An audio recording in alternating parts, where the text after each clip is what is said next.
Molt bona vesprada, amics i amigues, i enguany tornem una altra vegada per tal d'apropar-vos, com vàrem fer l'any passat, la nostra història, la nostra cultura i, com no, el món meravellós de la millor festa que tenim, que són les falles.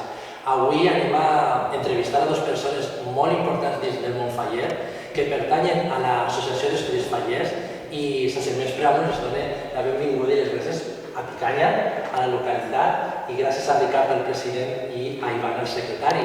Sigueu benvinguts i esperem que aquesta estona que anem a passar junts siga el més agradable possible i, sobretot, anem a disfrutar parlant de falles, que és el tema que ens tracta, no?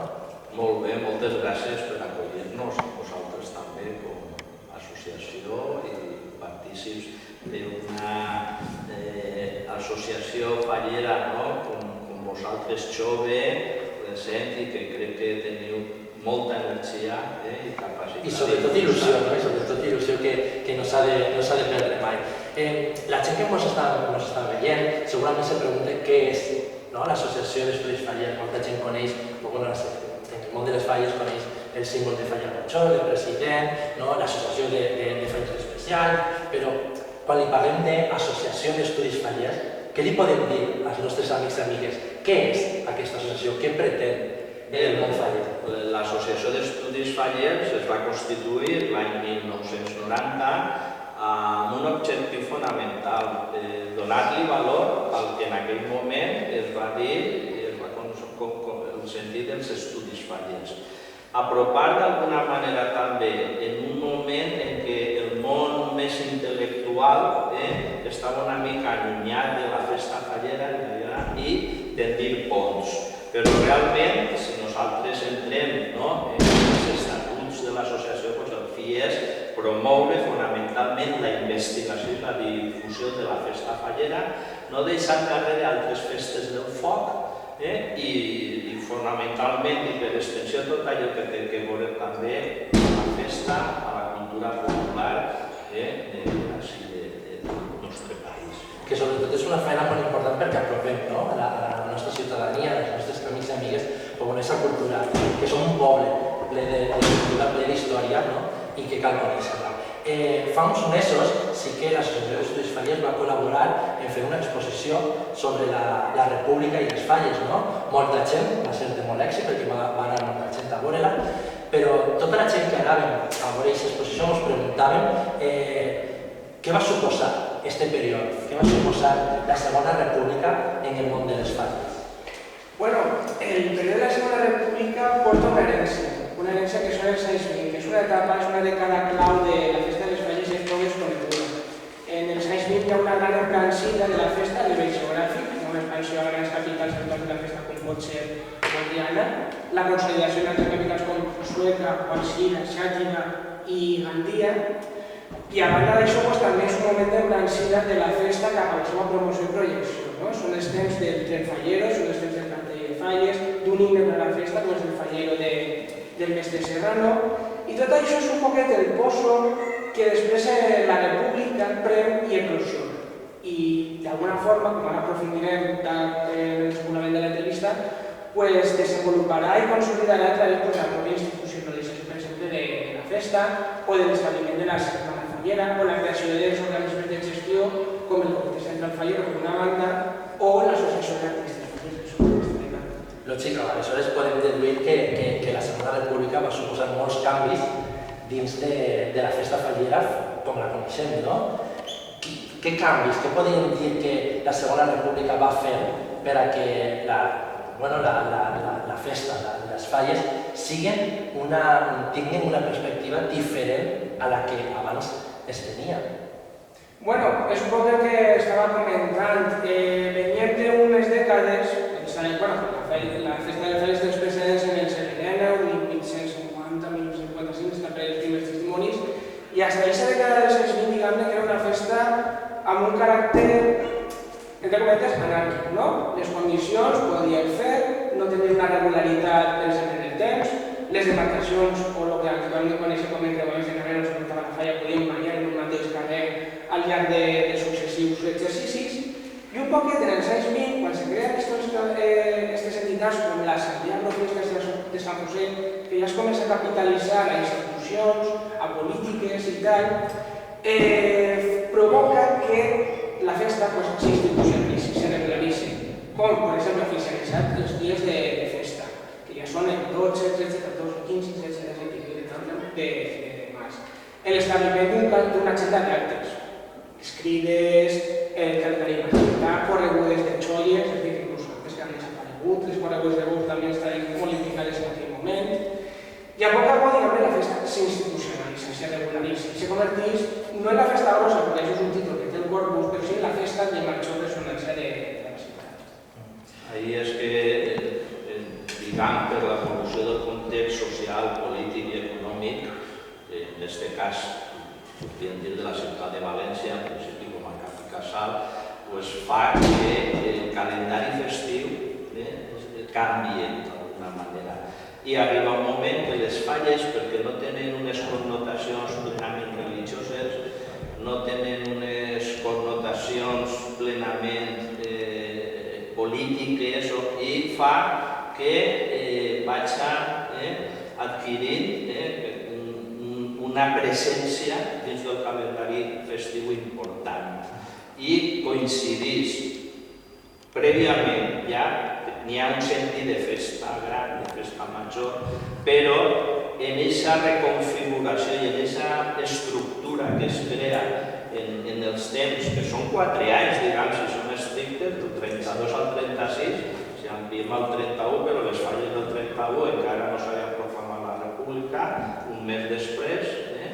Aleshores, sí que en aquest moment tenim la festa de les falles que arriba a una plenitud gran que després tot això va tindre una repercussió en el temps i en la història. És un moment històric molt rellevant perquè és la configuració que nosaltres coneguem en la seva estructura bàsica actual del que són les falles. Molt bé, aleshores la República reinventa, no?, la nostra festa, la reinventa, la dota de més importància. Sí, evidentment la eleva a aquestes categories de festa major de la ciutat, de reclam turístic i per tant també hi ha una sistematització de la mateixa en quant a l'espai temporal en els dies i en la seva pròpia burocràcia, la regularització, per exemple, de les comissions familiars. L'any passat sí que vam parlar d'un tema molt actual, com eren les dones, i volíem conèixer quin paper jugaven les dones dins de la nostra festa actualment. Vam comprovar que hi havia artistes falleres, hi havia pirotècniques, inclús n'hi havia gent destacada dins de Junta Central Fallera o de l'àmbit de l'administració, com pot ser de cultura festiva. Dins de la República, la dona ja era un element fonamental, era una persona, era una figura destacada dins de la festa. Es tenim que situar en el context també sociopolític és important. Pensem, per exemple, la dona va ser dins de la República quan pot el dret de votar, aquest dret és quan l'adquireix. És polèmica, fins i tot entre dones intel·lectuals, que se dona de sí o no per allò. Per què? Perquè la dona sempre ha ocupat un lloc secundari en la nostra societat. Però dins d'aquest canvi sí que la dona apareix en l'espai públic. I en el món de les falles no pot estar, diguem, en aquest sentit, en un altre món, està reclamant. Què passa? Que sí que és veritat que potser des de la lectura històrica la major visibilitat i el major coneixement que tenim és que en aquell moment coincideix en el que ara són la consideració de les falleres majors. En aquell moment són les belleses, estaven de moda dels concursos, i la dona adquireix un protagonisme que, clar, se pot quedar en una visió estètica, però realment el que no es coneix massa és que les dones entren en el món de les comissions falleres. Com bé ha dit Ivan, fins als anys 20 no n'hi ha una organització, diguem, de comissions falleres, perquè tu consultes la premsa i a partir dels anys 20 ja pots veure que n'hi ha notícies de com s'organitza una comissió. N'hi ha fotos, però les fotos dels anys 20 tu veus que són tots homes amb algun xiquet per ahí, però les dones s'incorporen. Fins i tot tenim que alguna comissió fallera està només conformada per dones. Per això tenim testimonis gràfics i tot, i crec que és un moment en què la dona sí que va adquirint un paper més rellevant. Jo afegiria, al que diu el meu company, és que dins del meu camp d'estudis fallers estan els tallers de falles. Jo soc una persona dedicada plenament a l'ofici d'artista faller i per tant és el meu terreny d'estudi. Per exemple, en el taller de falles, així com en les comissions falleres o el que seria la festa institucionalitzada amb la figura de la feina major, en el taller de falles la dona també és un paper molt rellevant. Se documenten ja ahir, per exemple, la presència de costureres. Les costureres que vestien els niños de falla, en moltes ocasions són les germanes dels artistes, les dones, les nebodes, inclús les mares, els mateixos. I és esta participació de la dona en el taller de falles després serà també una constant. La dona que va ser costurera després serà la cartonera. I és un paper clau que ara hem dit també molt posterior, sobretot a partir dels 50 i 60, la figura de la cartonera. I la presència de la dona també és fonamental en el taller de falles com a administrativa, perquè ella era la que portava la llar, però per a que no faltara la despensa de la llar, portava també els pintes del taller. Entonces és capital la dona que és també el taller de falles. Aleshores, la dona pren un paper protagonista, com bé heu dit, s'institucionalitza en la festa, s'incorporen nous actes, s'incorporen moltes novetats.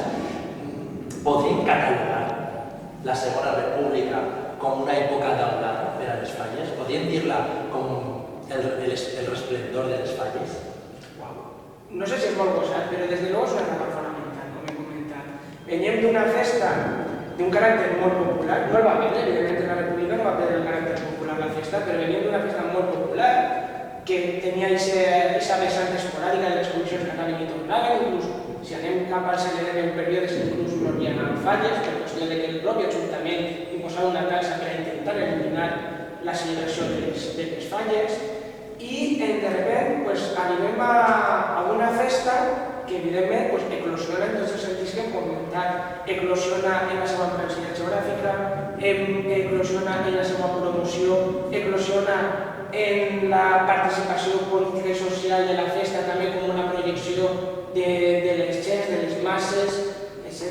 És una repercussió molt ampla a partir, clar, al final dels anys 20, aquesta promoció, aquesta estratègia de donar-li també aquesta projecció turística, però clar, en el sistema de la República se podria adoptar altres estratègies i el mateix Ajuntament també vol tot això com una estratègia de que la ciutat, i aquesta ciutat moderna i urbana, està ahí dins del món de les falles i això és important. I els mitjans de comunicació se fan això, però és que no estem parlant dels mitjans de comunicació local. Si teniu oportunitat de veure diaris de Madrid, d'altres ciutats, fins i tot hi ha alguna crònica internacional, hi ha alguns diaris de França, es fan això, fins i tot hi ha capacitat que té d'expansió de l'organització de viatges a propòsit a viure la Setmana Fallera, que és quan també s'institucionalitza. Jo que diria la Setmana Fallera ve d'aquell moment, i això és sí que podien dir realment, perquè crec que fins i tot en l'exposició hi ha una de les sessions que parlen de la visió d'algurada de la festa de les falles.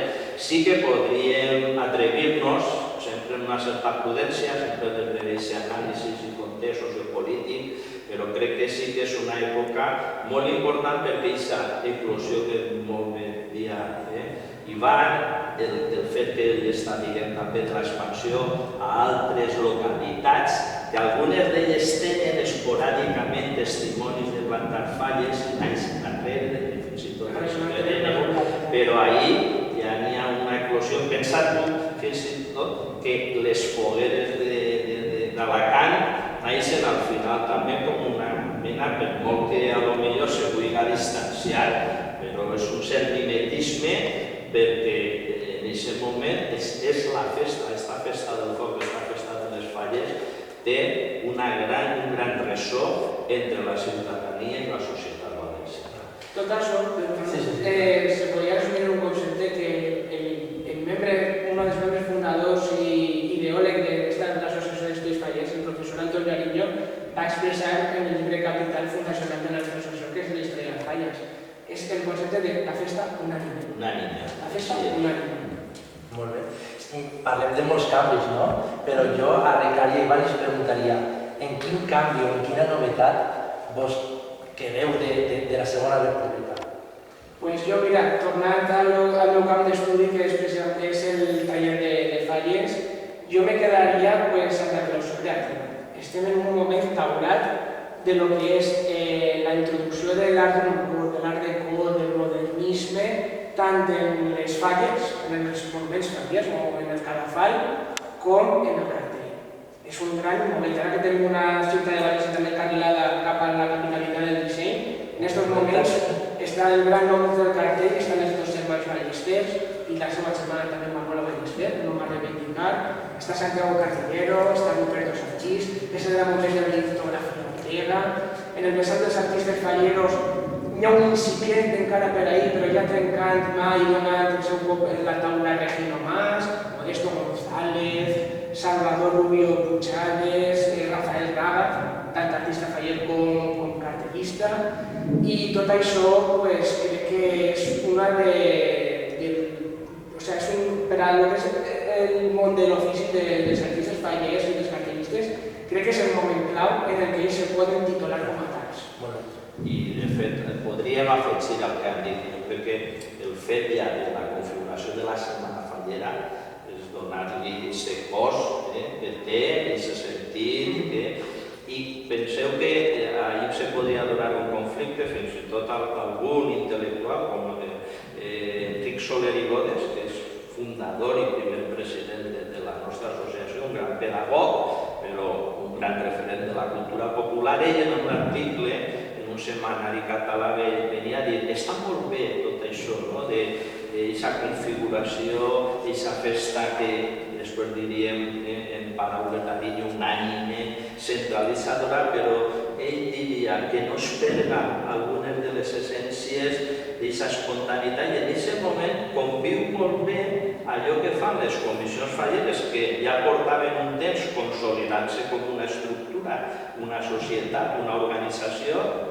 que no era temporal, sinó que ja tenia una continuïtat en la configuració d'actes centrals, actes festius propis de les falles, com la Setmana Fallera, com ja és en el primer moment de l'indult dels ninots, per exemple, la nit del foc, per exemple, ja de l'any 31 ja també teníem la crida, de l'any 31 de tot això, aquesta confluència, i un element que no volem que passi desapercebut, hem parlat de la dona, també tenim que parlar dels xiquets de la xicalla, s'incorpora plenament al món de la festa, perquè ells estaven ahí, però ahí, d'alguna manera, fins i tot també n'hi ha premis. L'herència directa de la República és que les falles matins tenen un concurs de premis a les seves falletes. Jo sí que vos anava a dir, perquè una de les qüestions que quan van llegir en el tema de República i falles, una cosa que m'ha cridat l'atenció és el naixement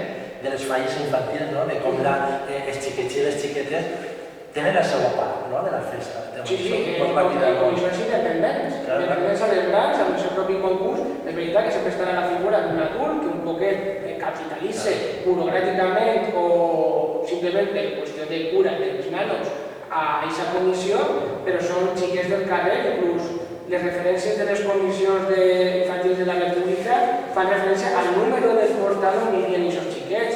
Per exemple, el carrer quart número 4, però és que els xiquets del carrer quart número 12 també van anar en la seva fallera infantil. I en el seu llibre. En el seu llibre. I això és que què ha passat si no haguera sobrevingut la guerra civil? Perquè les comissions infantils podien haver perdurat, però la decisió també de control va fer que... Aleshores parlem d'un grup de gent, d'homes que tenien aquesta voluntat, tenien aquesta il·lusió de construir una festa, Sí, perquè en l'altra part de la vorera, i això segurament Ricard també ho pot explicar, que està el comitè central, que és l'altre organisme de gestió de la festa i del que inicia. Però que naix d'una forma, clar, el comitè, podem dir que el temps és un antecedent de la Junta General, però és una configuració totalment diferent. Té un sentit més d'horizontalitat, d'implicació de les entitats. Com podríem fer una extrapolació? Jo ara no sé en quin any com esteu organitzats, però a Gandia sabeu que és la Federació de Falles la que porta el suport. Té per darrere l'Ajuntament, però no pren les decisions. Ajuda, però en la Junta Central, en aquests moments el president a València, la Junta és el regidor de Cultura Festiva. Exactament. Aleshores és una configuració totalment diferent. Depèn de l'Ajuntament d'alguna forma. Claro, sí, és el que comentàvem abans de que la festa avui, a 2019, a 2020, la festa cada poble, cada localitat, la té configurada d'una forma. Parlàvem de la il·lusió, parlàvem d'aquest interès per construir la festa, no? Nosaltres, comencem una gran trajectòria i volem que siga bona, però sobretot satisfactòria. Jo, tant a Ricard com a Ivan, li preguntaria, pensant en aquest espírit que tenia la República de fer falles, teniu algun desig faller? Teniu algun desig que diga a mi m'agradaria que les falles foren així o que canviaren per este camí? Teniu algun desig? Sí, jo he reflexionat i això ho tinc escrit en col·laboracions en llibres de falles en els últims anys. Jo parlo de tres perspectives. Una que sea de la perspectiva més ecològica, si no s'entén aquest concepte, més material, de que hem d'anar a unes falles més sostenibles. En tot sentit, des del cadafal a com estem potser en un casal faller fent consum, sí que n'hi ha testimonis, per exemple, de reciclar el que nosaltres estem consumint, les falles, del vidre, n'hi ha altres, però n'hi ha que anar perquè tenim l'agenda de desenvolupament sostenible de l'any 2030 i això cada vegada serà una pressió de la societat en aquests moments. El tema dels microplàstics que estem parlant hem de portar-la al món de les falles. Des d'una vessant, una perspectiva més sociocultural, jo penso que hem de reforçar molt més aquest sentit de pluralitat, de tolerància que tenim que trencar tabús que ens han fet. Moltes coses que potser estem parlant així, i jo poso la matisació, poden ser molt més estan incorporades en les inèrcies històriques de la ciutat de València. Perquè a mi me sorprenen molts municipis que han tingut contactes per les col·laboracions i jo penso que condicions com les vostres jo crec que van trencant aquests tabús, aquestes rèmores que s'ha parlat abans i que sou generacions joves que teniu una mentalitat d'avançar i de fer, i treballar també com una associació que té una projecció també cap a la seva microsocietat. I jo crec que ja des d'una perspectiva més global no deixar de pensar en el sentit primigeni que tenien les falles, aquesta capacitat de visió crítica de la realitat i de la societat. Hi ha un debat sempre d'allò que a mi no m'agrada molt, cadascú està del monumentalisme, ara de les 14 metres d'una falla, de l'estètica, però de veritat estem comunicant a través de la falla en la realitat, perquè els que sí que tenim aquesta visió històrica en una projecció llarga del temps, del final del Divi, principi del Rèdio, tot el Devi, ahir podem veure que a través de la falla que es plantava podem interpretar d'alguna manera el bàtec de la societat en aquests moments. Però ara seriem capaços, se planten molts més falles, n'hi ha moltes que sí que són crítiques, que fan una lectura de la realitat, però a voltes se queda molt difícil. La clínica molta gent ho mira, però... És veritat, és el que estava comentant. Ara, curiosament, hi ha més censura inclús en les propies falles del franquisme. O en les de la República, que la República també tenia la seva censura, evidentment. Però que, per exemple, te trobes en situacions com que en les falles dels 40, obertament, se criticarà el mercat de l'estamperlo, que la República tenia més els carrers i que ara se t'imposa una autocensura per traure a no sé quin polític, a no sé quin xest del Procas, etc., pues si s'han posat coses que és incomprensible, o sigui, incomprensible.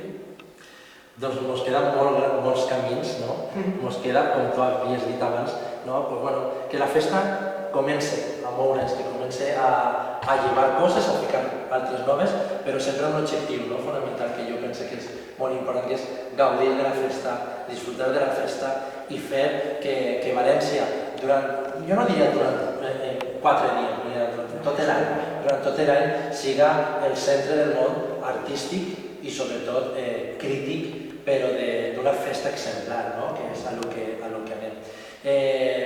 Jo us dono les gràcies per compartir aquesta estoneta amb nosaltres, sobretot en el nostre poble, en Bricanya, i res, i donar a conèixer un moment històric, com era la Segona República, que va suposar un trencar en la història i dotar a la festa de coses que avui en dia coneixem.